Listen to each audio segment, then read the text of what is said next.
En 2011, la revolución de la primavera árabe se propagó por Oriente Próximo. Desde Túnez a Egipto, Bahrein y Siria. Durante más de 50 años, un discreto erudito americano ha ayudado a los pueblos a derrocar a sus dictadores. Sus tácticas de resistencia no violenta se han utilizado en Serbia, Ucrania o Irán. Ser considerado una amenaza por un tirano es un motivo de orgullo. Significa que somos eficaces, que somos relevantes. Esta es una historia sobre el poder de la gente para cambiar el mundo y sobre el hombre que está detrás de todo ello. Las tácticas de Gene Sharp se están poniendo en práctica en las calles de Siria ahora mismo mientras hablamos. Me llamo Gene Sharp y este es mi trabajo.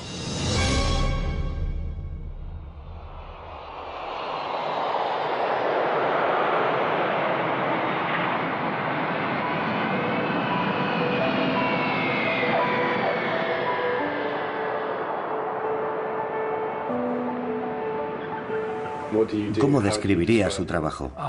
Describir mi trabajo siempre ha sido un problema. Principalmente intento comprender la naturaleza y el potencial de las formas de lucha no violentas para socavar dictaduras. Esta es una técnica de combate. Es un sustituto de la guerra y de cualquier otro tipo de violencia. Su manual para la revolución, de la dictadura a la democracia, ha traspasado clandestinamente fronteras y ha sido descargado cientos de miles de veces. No sabemos muy bien cómo, pero sin duda lo ha hecho. Ha sido traducido a unos 30 idiomas y ha sido divulgado en todos los continentes excepto la Antártida. Sus marcas distintivas pueden verse en revoluciones en todo el mundo.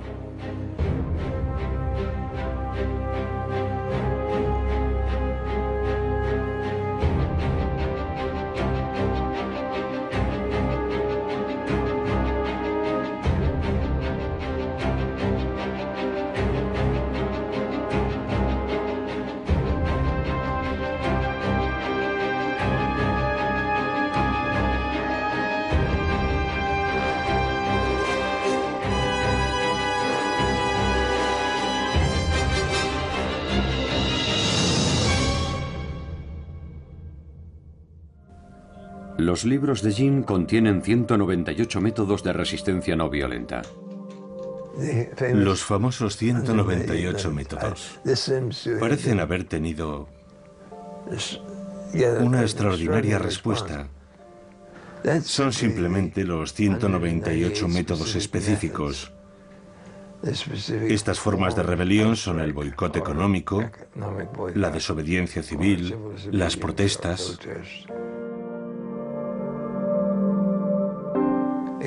Son la contrapartida a los diferentes tipos de armas y bombas militares, a la lucha militar.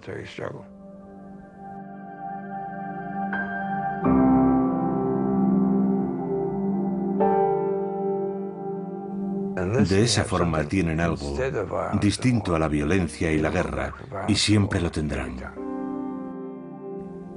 En 1983, Sharp fundó la institución Albert Einstein para difundir la lucha no violenta. Durante años son muchos los que han venido aquí, a Boston Este, en busca de ayuda. Yamila Rakib lleva más de 10 años trabajando para Gene. Había estudiado su trabajo a un nivel muy básico, así que la mayor parte de mi aprendizaje tuvo lugar cuando entré en la institución. Y me enganchó.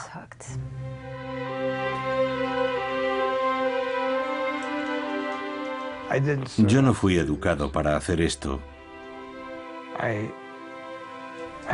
Yo tenía una formación religiosa que me llevó a querer transformar este mundo en un lugar mejor y en mejores condiciones que cuando lo encontré. Y cómo hacerlo fue siempre un problema.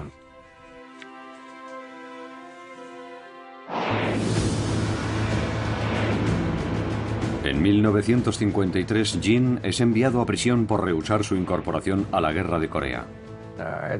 Me condenaron a 2 años, de los que cumplí 9 meses y 10 días. En aquellas circunstancias contabas los días igual que los meses, pero no creo que mi actitud sirviese para nada. Sirvió simplemente para mantener mi propia integridad moral, así que continué haciendo mi trabajo, que era lo realmente importante. Nunca conocí a Einstein, pero le escribí, no recuerdo cómo conseguí su dirección. Le dije, voy a hacer esto y voy a ir a la cárcel. Quería contarle que he escrito un libro sobre Gandhi, sobre 3 casos muy diferentes entre sí, acerca de la utilización de la lucha no violenta para la consecución de una mayor libertad, a través de medios no violentos. Y me contestó diciéndome que tenía muchas esperanzas, aunque también muchas dudas, y que le habría gustado tomar la misma decisión que había tomado yo, y que estaba muy interesado en leer el manuscrito que le había enviado. Y lo hizo, y escribió una introducción muy amable para el libro. Mientras estudiaba en Oxford, Jean tuvo su momento eureka, un nuevo análisis sobre el poder de la gente para derrocar a un tirano. Si puedes identificar las fuentes del poder de un gobierno, como la legitimidad, el apoyo popular, el apoyo institucional, entonces sabrás de qué depende la existencia de esa dictadura. Y puesto que todas esas fuentes de poder dependen de la buena voluntad, la cooperación y la obediencia de la gente y las instituciones, tu trabajo es bastante sencillo. Solo tienes que reducir ese apoyo, esa legitimidad, esa obediencia, y el régimen quedará debilitado. Si eliminas esas fuentes de poder, el régimen caerá. ¿Y cómo se sintió En el momento eureka? Sí. Sentí un gran alivio, porque aquello fue lo que convirtió todo en realidad.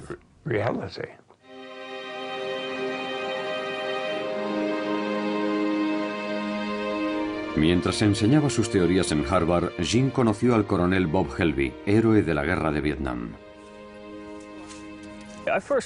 Conocí a Gene Sharp en la Universidad de Harvard. Yo estudié allí durante 1 año como investigador del ejército. Un día vi en el tablón de anuncios un aviso de un programa sobre sanciones no violentas a las 2 de aquella misma tarde. No tenía nada que hacer, así que fui a ver quiénes eran aquellos amantes de la paz y a confirmar mi noción preconcebida de que probablemente llevarían anillos en la nariz y en las orejas y de que su aspecto sería sucio. Así que fui a verlos y sorprendentemente su imagen no era esa. Su aspecto era totalmente normal. Y unos minutos después de habernos sentado, un caballero de baja estatura y voz amable tomó la palabra y dijo: me llamo Gene Sharp y nos hemos reunido aquí hoy para discutir sobre cómo tomar el poder político y negárselo a otros. Yo digo que la lucha no violenta es lucha armada. Y tenemos que arrebatar ese término a los defensores de la violencia, que intentan justificar con palabras bonitas ese tipo de lucha. Nosotros combatimos con armas psicológicas, armas sociales, armas económicas y armas políticas. Un tipo de lucha más poderosa contra la opresión, la injusticia y la tiranía que la violencia. Aquello llamó mi atención.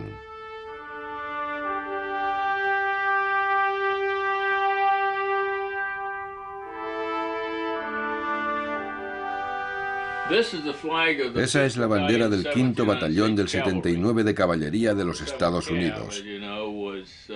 El 7º de Caballería, como todos sabéis, era el regimiento del general Custer, que luchó y murió en la batalla de Little Big Horn. Este soy yo en mi juventud. Tenía mucho más pelo.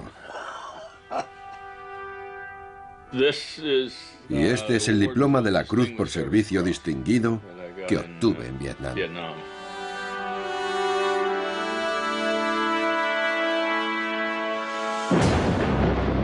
Bob fue condecorado en 1968 por su extraordinaria valentía durante una emboscada del Vietcong.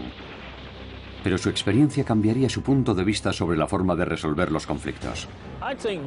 Vietnam influyó en mi punto de vista sobre la importancia de la lucha no violenta y particularmente sobre la importancia de mostrar las ideas de Gene Sharp al resto del mundo.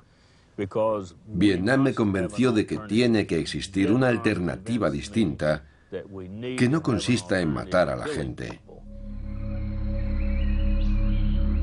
Como funcionario de defensa en Birmania, Bob había visto cómo la dictadura militar perseguía a la minoría Karen.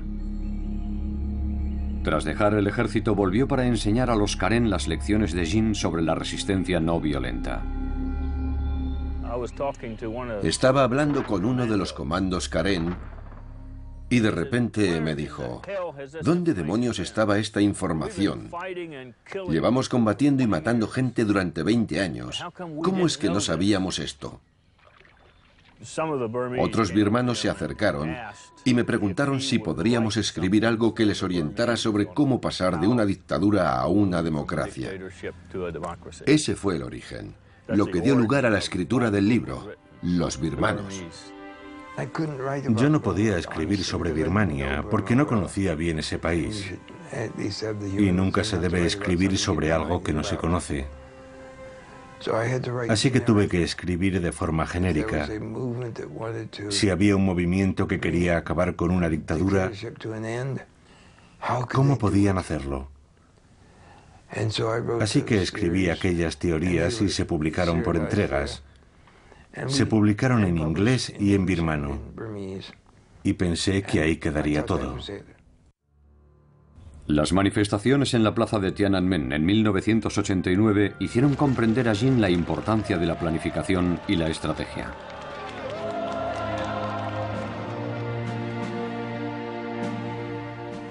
Fui a Pekín cuando las protestas de la plaza de Tiananmen ya estaban en marcha.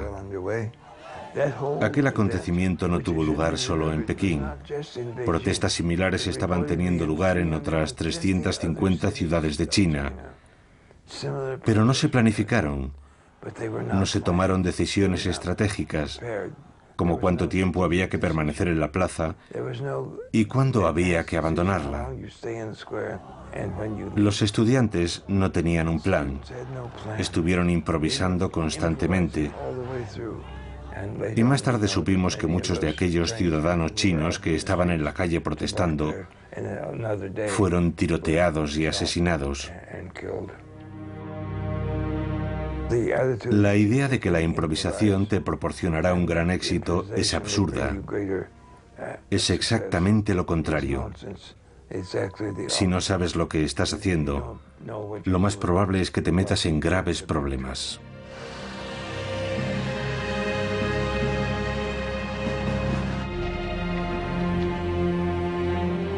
En Serbia, el gobierno de Slobodan Milosevic cometió durante años crímenes de lesa humanidad y ejerció una brutal represión interna. Aquello alimentó la creación de nuevos grupos democráticos que lucharon para eliminarlo. Fui a Budapest a petición del Instituto Nacional Republicano, que estaba prestando apoyo al movimiento de oposición serbio. Y una parte en particular de ese movimiento de oposición era Otpor, que en serbio significa resistencia. Como coronel retirado, tiene un enfoque muy militar. Su forma de hablar produjo una extraña impresión a aquel grupo de líderes estudiantiles. Hablamos durante un rato y dije: aquí falta algo. No hemos hablado sobre quién es el líder de esta organización. ¿Quién es el líder? Y uno de ellos me contestó: no tenemos líder. Y yo dije: un momento, chicos, yo no me he caído de un árbol mientras venía hacia aquí. Alguien tiene que estar dirigiendo una organización que ha movilizado a toda la sociedad serbia. Así que estuvimos alrededor de una hora tratando de engañarle acerca de algunas cuestiones. Y era porque no nos sentíamos muy cómodos dando detalles sobre nuestra organización a un extranjero. Y entonces me explicaron por qué no parecía haber un líder definido. Lo hacían para ocultárselo al gobierno. El gobierno no sabía quién estaba al mando. Más tarde supe que estaba hablando con el líder, Sergei Popovich. Bob empezó a enseñar las lecciones de Gene Sharp a los nuevos revolucionarios serbios. Cuando Bob Helby nos dio La política de la acción no violenta de Gene Sharp, me quedé maravillado y un poco avergonzado por no conocer un libro así, a pesar de que había una traducción al serbio de la dictadura a la democracia que tampoco había leído. Y ver escrito detalladamente en un libro cómo opera el poder, cómo funcionan sus pilares de apoyo y todas esas cosas que habíamos aprendido a base de golpes, fue realmente increíble.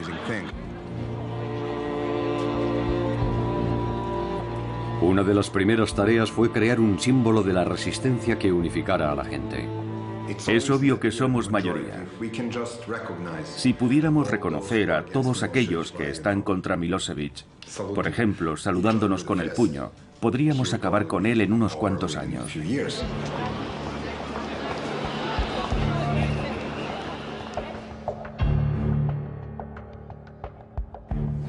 La atomización se produce cuando el régimen intenta hacer que cada individuo en la sociedad sea una unidad aislada.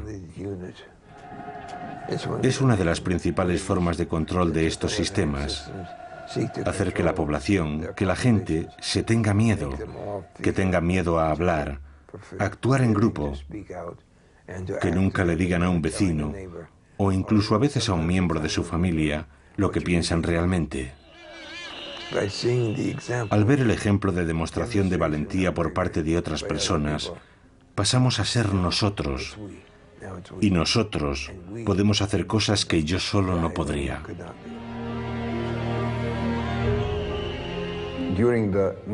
En el 96 y el 97 nos manifestábamos día tras día.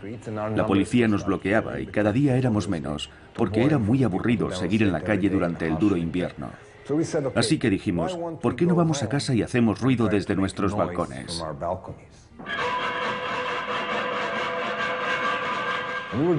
Lo hacíamos entre las 7:30 y las 8 de la tarde como respuesta al informativo de la televisión estatal. Nosotros no vemos vuestra basura, actuamos a nuestra manera. De las ollas y las sartenes pasamos a colocar carteles en todos los edificios, con cosas como ¿vais a procesar a los chavales por llevar camisetas de Otpor cuando no hay una sola ley que prohíba llevar lo que uno quiera escrito en una camiseta?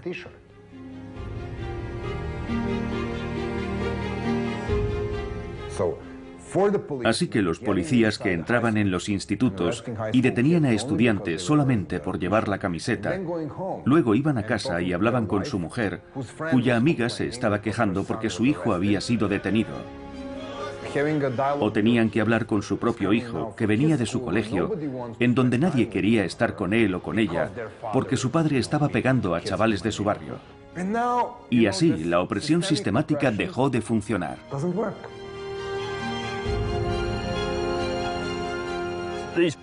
Estos pilares sostienen al gobierno, igual que mis dedos sostienen este libro.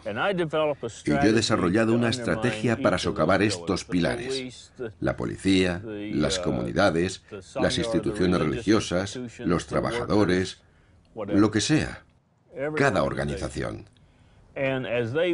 Y a medida que se van debilitando y empiezan a derrumbarse, el gobierno se derrumbará cuando los pilares estén rotos. Lo ideal es que esos pilares no queden destruidos, sino que sean traspasados al movimiento democrático.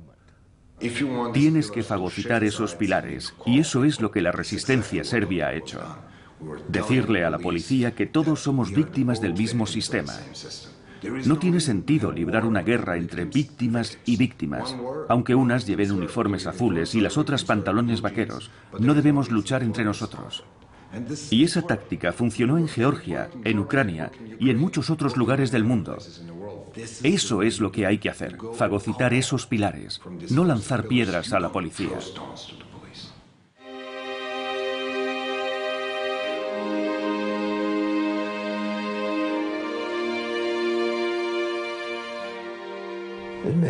Hay mucha gente en situaciones de conflicto a la que le gustaría utilizar la violencia, pero sus adversarios casi siempre tienen muchas más armas militares, más armas violentas que los resistentes potenciales. Si como resistente eliges luchar con la violencia, tu adversario tendrá todas las ventajas, porque estás eligiendo luchar con las mejores armas que él posee. Pero puedes elegir luchar con armas no violentas, que son mucho más difíciles de contrarrestar para tu adversario.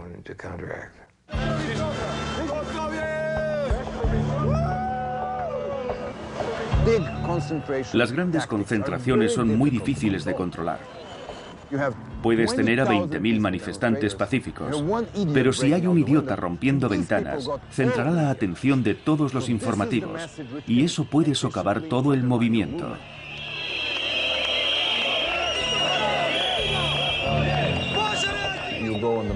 Si estás en una manifestación y existe el riesgo de que la gente sea detenida, ¿qué debes hacer? En vez de colocar a los tipos grandes delante, colocas a las chicas. Colocas a las abuelas, a los militares veteranos, de manera que la policía vea caras amistosas. Esa gente llevará flores y banderas y estará sonriente. Así haces la situación menos amenazadora y reduces enormemente las probabilidades de que se produzcan actos violentos. El 5 de octubre fue el triunfo de una estrategia, pero no fue así como lo vieron muchos espectadores o medios como la CNN. Ellos solo vieron gente, estruendo y nada más, pero fue el resultado de 10 años de intentos, 2 años de resistencia de Otpor y 5 campañas. Estábamos determinando la victoria en las elecciones. En septiembre de 2000, Serbia acudió a las urnas. La resistencia sospechaba que Milosevic amañaría las elecciones. Nosotros sabíamos que Milosevic perdería y sabíamos que no aceptaría la derrota.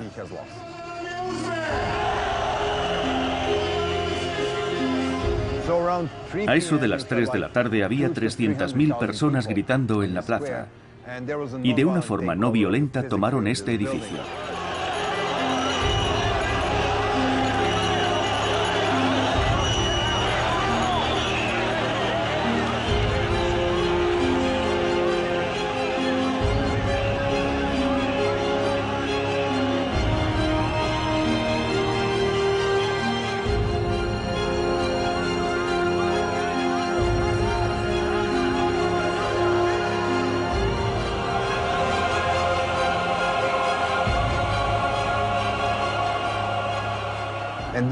Cuando la gente entró en el edificio aquel 5 de octubre, encontró muchas papeletas premarcadas para Milosevic.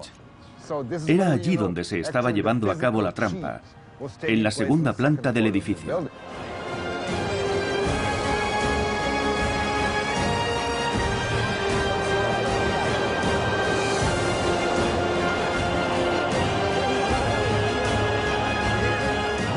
Aquello fue el símbolo de la verdadera caída de Milosevic, de por qué perdió el poder aquel día. Perdió porque la policía le desobedeció, porque ordenó a los militares salir de los cuarteles y le desobedecieron. Así fue como perdió el poder. Lo que se ve en televisión, la toma física del edificio, es el símbolo de Milosevic perdiendo su autoridad aquel día.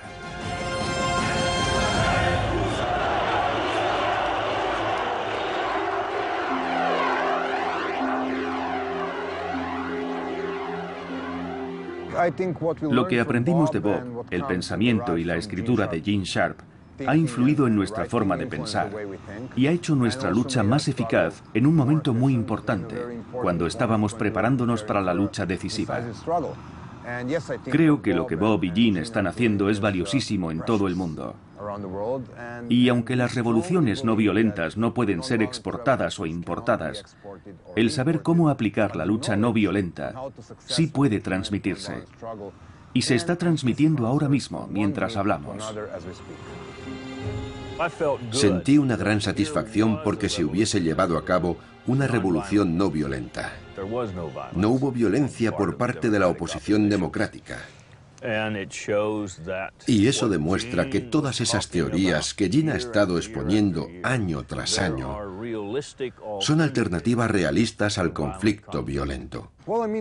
Después de lo de Serbia, estuvimos trabajando con georgianos, ucranianos, moldavos, iraníes, personas de Zimbabue, Colombia, Guatemala, Papúa Occidental, de lugares del mundo que no podría señalar en un mapa.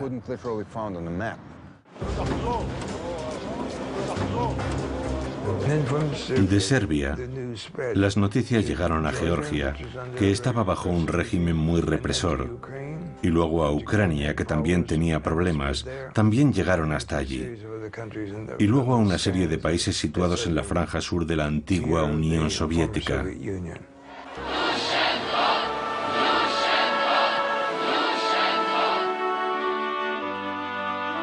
Vladimir Viatrovich, uno de los líderes de la Revolución Naranja de Ucrania, utilizó el libro de Jin para convencer a los activistas de que había una poderosa alternativa a la violencia.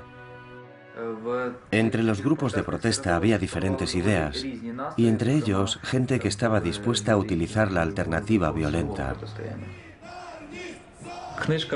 El libro de Gene Sharp, De la dictadura a la democracia, enseña que se puede y se debe luchar contra los dictadores con medios no violentos.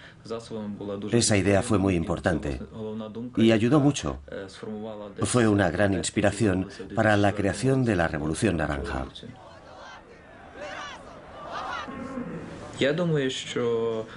El libro de Gene Sharp aquí era conocido solamente por unas 10.000 personas, pero sus ideas eran utilizadas por cientos de miles que no sabían que aquellas ideas eran de Sharp.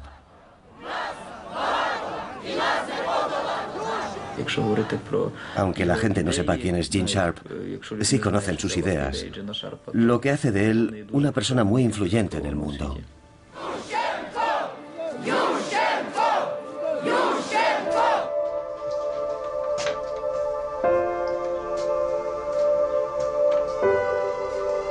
En el último piso de la casa de Jin está su refugio, su invernadero de orquídeas. Requieren bastante trabajo. Se han convertido en algo muy importante, porque son unas plantas a las que puedo tratar como necesitan ser tratadas. No hay que esperar milagros, pero si no tratas a una orquídea como se merece, o a cualquier otra cosa en la vida, no proliferará.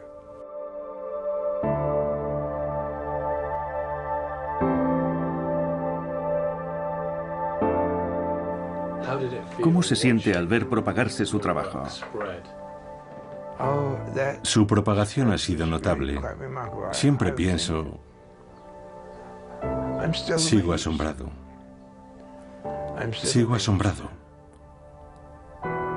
Ver una obra que yo consideraba básicamente una introducción, creo que tiene entre 70 y 80 páginas, despegar así ha sido la confirmación de que el análisis era bastante preciso. No se ha propagado gracias a un anuncio, a una buena publicidad. Se ha propagado porque la gente lo ha encontrado útil, lo ha encontrado importante.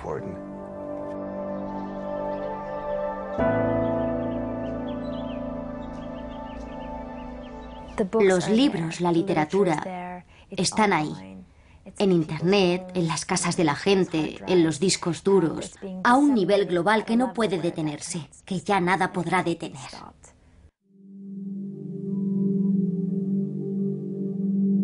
Hay gente que se esfuerza en desacreditarnos. En una ocasión, el presidente Chávez se refirió a nosotros como una pandilla de gringos y dijo que la institución Albert Einstein no entendía Venezuela. Y yo pensé, puede que no comprendamos del todo la situación de Venezuela, que es probablemente muy compleja, pero yo no soy un gringo. Gene Sharp, George Bush y sus ideólogos de este golpe suave mecha lenta, señores, este plan de ustedes aquí en Venezuela, olvídense. En 2008 el gobierno iraní emitió un vídeo propagandístico acusando a Jin de trabajar para la CIA. La Casa Blanca, Washington, D.C.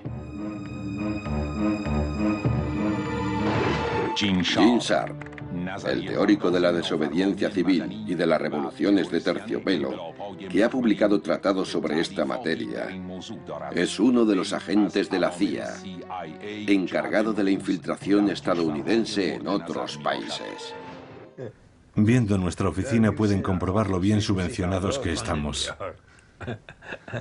En cierto sentido me impresionó que estuviésemos en su radar, que mostrasen a Gene sentado en la Casa Blanca y pensé, ojalá los de la Casa Blanca se reunieran con nosotros y nos escuchasen, pero no lo hacen. Trabajamos en esta pequeña oficina sin ninguna conexión con ellos. Simplemente no ha sucedido. Nosotros no hacemos eso. No somos bajo ningún concepto una organización de la CIA, y es realmente irónico, porque vemos muy a menudo esas acusaciones en la prensa, y siempre nos preguntamos de dónde vienen. Tras las elecciones iraníes en 2009, la oposición declaró que el resultado había sido amañado. Miles de personas desfilan por la gran avenida, todas caminando en la misma dirección. Los manifestantes portan banderas verdes y la gente va mostrando la V con los dedos en señal de victoria. Yo dudaba de que la gente se manifestase después de las advertencias, pero estaba equivocado. Miles de manifestantes salieron a las calles de Teherán. La respuesta del gobierno fue brutal y una joven estudiante iraní, Neda Aga Soltan, fue alcanzada por un francotirador del gobierno.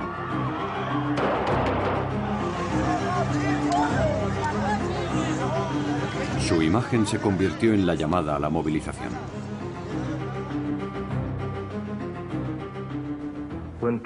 Cuando la gente es golpeada y masacrada, ello genera un proceso que yo llamo jiu-jitsu político, en el que la fuerza del adversario se utiliza para socavarlo, para hacer que caiga, aislándole de la gente que le prestaba apoyo y movilizando a otra gente que pasa a formar parte de la resistencia activa.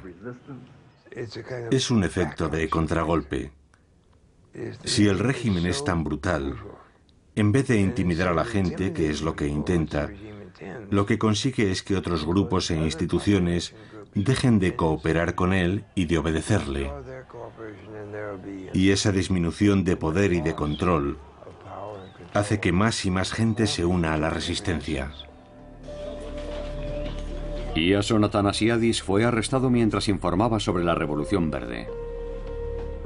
El segundo día tras mi detención me llevaron ante el fiscal jefe.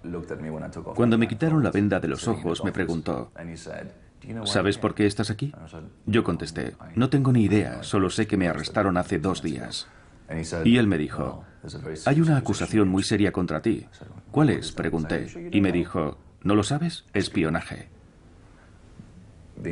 Él acarició su ordenador portátil y dijo, este ordenador contiene una traducción a la lengua persa de un libro de Gene Sharp, De la dictadura a la democracia, que es un manual para insurrectos.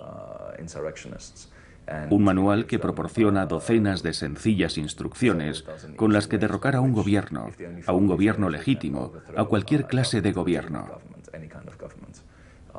Yo he leído ese libro, y mis colegas también. Los organizadores del levantamiento fueron acusados de utilizar más de 100 de los 198 métodos de Gene Sharp. Lo que su libro hace es enseñar a la gente que ella misma puede ser responsable de su propio futuro, de su propia liberación. La gente está empezando a liberarse. No tiene que depender de un poder externo. Este es Serja, mi gato, llamado así en honor de Serja Popovich. No tienen que depender de un poder externo, pueden hacerlo ellos mismos. ¿Y puedes imaginar lo feliz que eso hace sentirse a un país? Lo hemos hecho nosotros. Por eso es tan importante que transmitamos ese conocimiento. Los Estados Unidos no tienen por qué ocupar ningún país. No hacemos ningún bien con eso, ni nosotros ni la Unión Soviética. Dejemos a la gente en paz y démosle el poder para cambiar un gobierno si lo quieren cambiar. Ser considerado una amenaza por un tirano es un motivo de orgullo. Significa que somos eficaces, que somos relevantes. Significa que el trabajo que hacemos en esta pequeña oficina amenaza a esos regímenes. Y creo que eso está muy bien. Sí.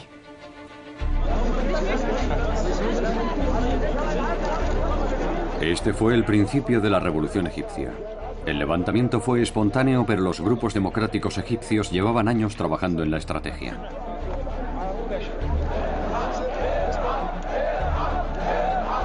El grupo egipcio que falla visitó por primera vez a Jin en Boston en 2006.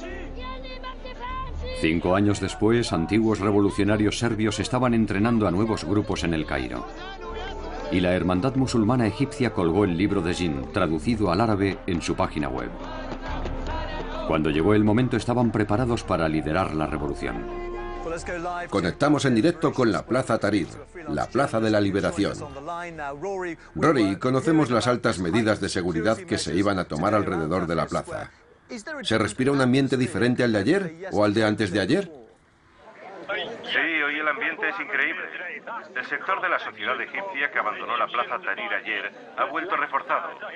Han conseguido reactivar la protesta. Hay niños muy pequeños, mujeres, ancianos, la gente canta y baila. Hay muchos instrumentos musicales en la plaza. Y está más llena de lo que ha estado estos días. Ahmed Maher era uno de los líderes del Grupo Democrático Egipcio 6 de abril. Estábamos esperando a que ocurriera algo que encendiese la llama, que provocase un gran movimiento de personas. Y ocurrió en Túnez.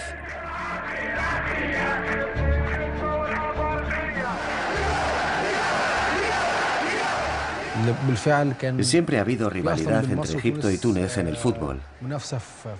Así que nos preguntamos, ¿y si nosotros hubiéramos empezado todo esto antes que Túnez? ¿Por qué ha empezado Túnez la revolución antes que nosotros? Todo el mundo escribía en Internet. La respuesta es Túnez.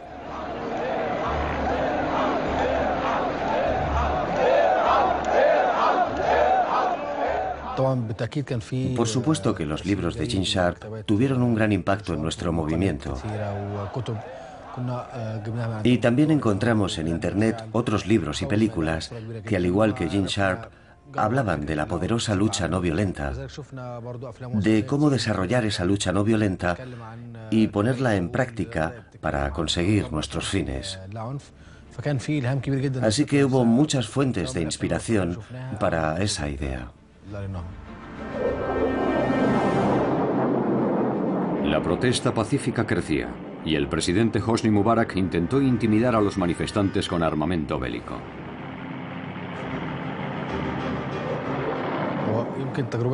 Nuestra situación era distinta a la de la resistencia serbia, que antes de su revolución se había ganado a la policía y al ejército. Nuestro caso era muy diferente. Estábamos librando una gran batalla contra la policía, mientras que el ejército se mantuvo al margen durante todo el tiempo. Así que nuestra experiencia fue muy diferente a la serbia. Incluso después de violentos choques con la policía, los líderes revolucionarios restablecieron la disciplina no violenta. Los manifestantes se enfrentaron a ataques brutales de la policía, pero se mantuvieron en su sitio.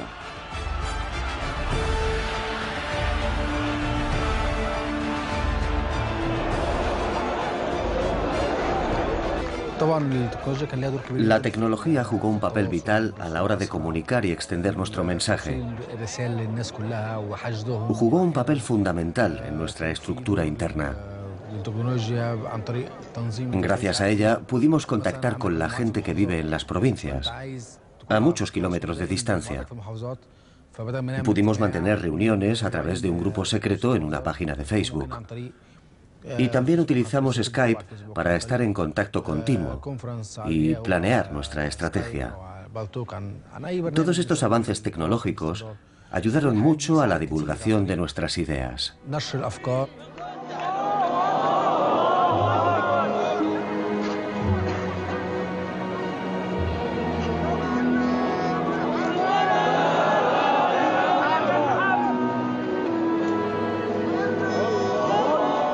Mientras los musulmanes y los cristianos se protegían mutuamente durante sus rezos, sus líderes trataban de ganarse el apoyo del ejército. ¿Qué hizo que el ejército nos apoyase al final? El ejército, a fin de cuentas, proviene del pueblo, sus miembros son parte del pueblo y tiene un importante papel nacional. El papel de la policía tenía más que ver con el amaño en las elecciones y la protección a los corruptos. Luchaba por asegurar su supervivencia.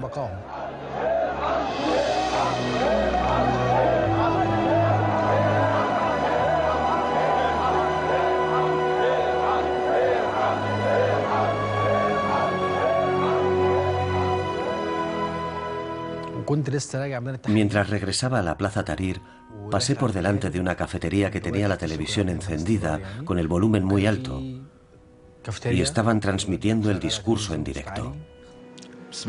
En nombre de Dios misericordioso y compasivo, conciudadanos, teniendo en cuenta las difíciles circunstancias por las que atraviesa nuestro país, el presidente Hosni Mubarak ha decidido renunciar a su cargo como presidente de la República.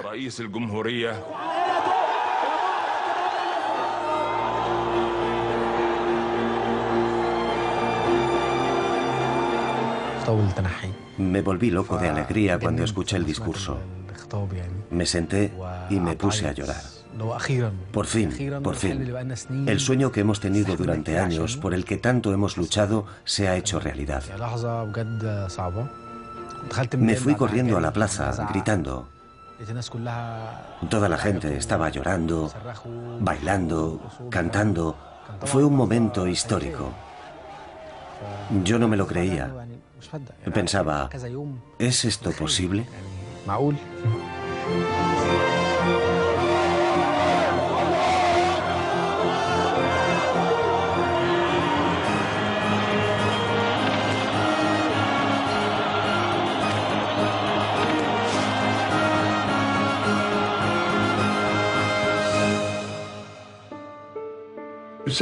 Alguien sabía muy bien lo que estaba haciendo. Y no necesitamos que nadie nos atribuya o me atribuya el mérito si no es merecido o no está documentado.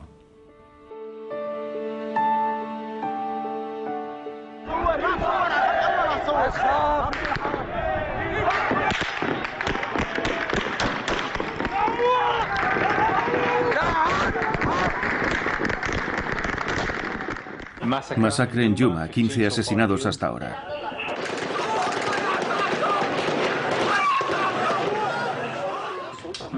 Osama Monayed es experto en comunicaciones y uno de los líderes del levantamiento sirio. Esto es un vídeo de un chico al que disparan. Un niño grita, "Mi hermano, mi hermano". Osama coordina una red de cámaras secretas por todo el país. Es una cámara de alta definición conectada a un módem vía satélite que obtiene imágenes en directo y que transmite por Internet. Hoy hemos conseguido enviar estas imágenes a Al Jazeera. Las tácticas y teorías de Gene Sharp se están poniendo en práctica en las calles de Siria ahora mismo mientras hablamos. Lo que hicimos fue promover esas tácticas y explicárselas a la gente en nuestras páginas de Facebook y también en YouTube. Así es como se aplican, poniendo flores en los puntos donde han caído los héroes, mostrando ilustraciones de la campaña de grafitis durante las manifestaciones. También limpiando las calles y dejándolas más bonitas para demostrar que podemos hacer las cosas mejor que el régimen en lo que se refiere a servicios.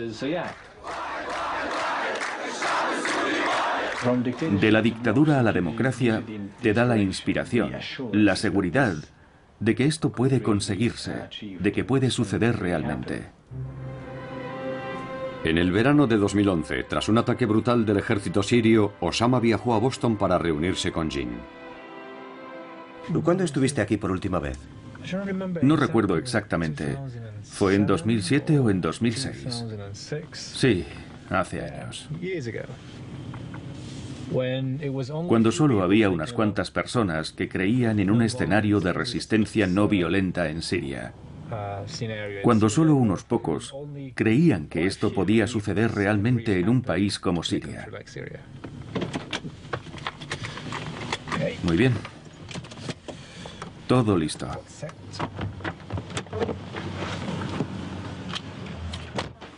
Jin. Hola. Hola, qué alegría verte otra vez. Qué alegría. Me alegro de verte. Yo también. ¿Cómo estás? Vamos tirando.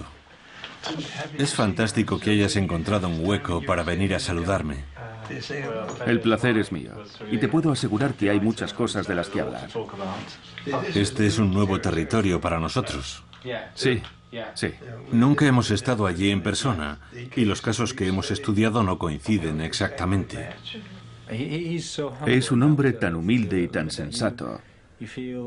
Y hablando con él te das cuenta de lo increíble que resulta que todos estos extraordinarios escritos provengan de esa pequeña oficina en el viejo Boston. Es realmente interesante. Tal vez hay una cosa que se ha aprendido, entre comillas, de Túnez y Egipto, y que yo considero un error, un grave error, y es que el gobernante existente tenga que dimitir. No tiene que dimitir. Si le quitas todos los apoyos que lo sostienen, caerá, independientemente de lo que él quiera hacer. Esa es la diferencia entre la coerción no violenta, cuando tiene que dimitir porque se le obliga a hacerlo, y la desintegración, cuando el régimen sencillamente se desmorona. Ya no queda nadie con poder suficiente para dimitir. Si Einstein fue el genio de la física, Gene Sharp es el genio de las libertades, de cómo conseguir las libertades.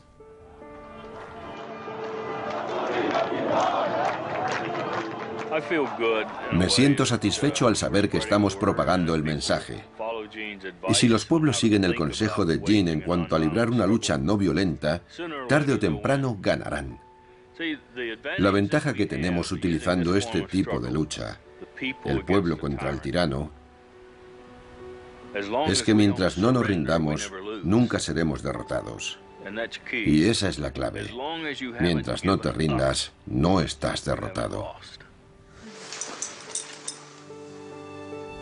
Yo creo que con el paso del tiempo, Gene Sharp será un nombre emblemático. Creo que sus libros estarán en todas las bibliotecas del mundo y serán traducidos a la mayoría de los idiomas. ¿Podrá esta institución sobrevivir hasta entonces? Sin duda. Esperamos que sí.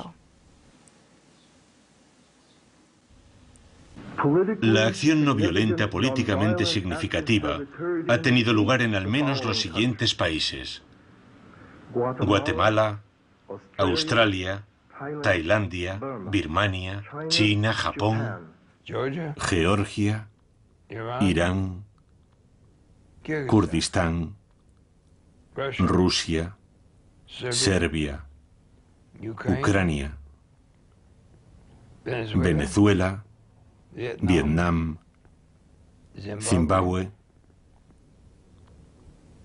y seguramente haya alguno más.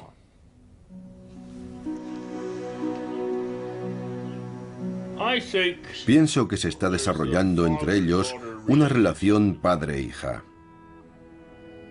Pueden sentarse, hablar, están en la misma onda. Ella lo protege y creo que lo quiere como una hija quiere a un padre. Gene Sharp es, por supuesto, mi mentor personal, pero creo que ha representado ese papel para multitud de seres humanos.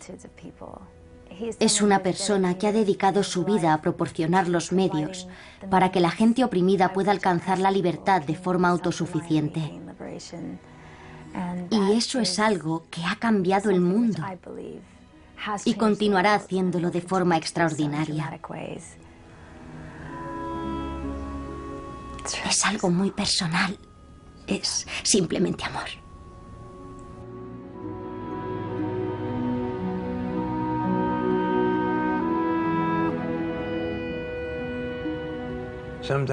A veces la gente me pregunta qué es lo que quiero realmente. ¿Tengo un sueño? Claro que lo tengo.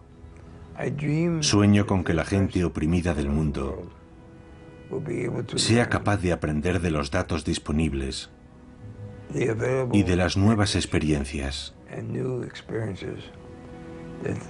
Sueño con que este tipo de lucha no violenta se pueda utilizar para la liberación de toda opresión y para sustituir a los conflictos militares y violentos, de forma que ya no tengamos que librar batallas contra el terrorismo, porque las personas que podrían haberse convertido en terroristas han elegido utilizar este tipo de lucha para ayudar a la gente oprimida y cambiar así sistemas políticos en todo el mundo.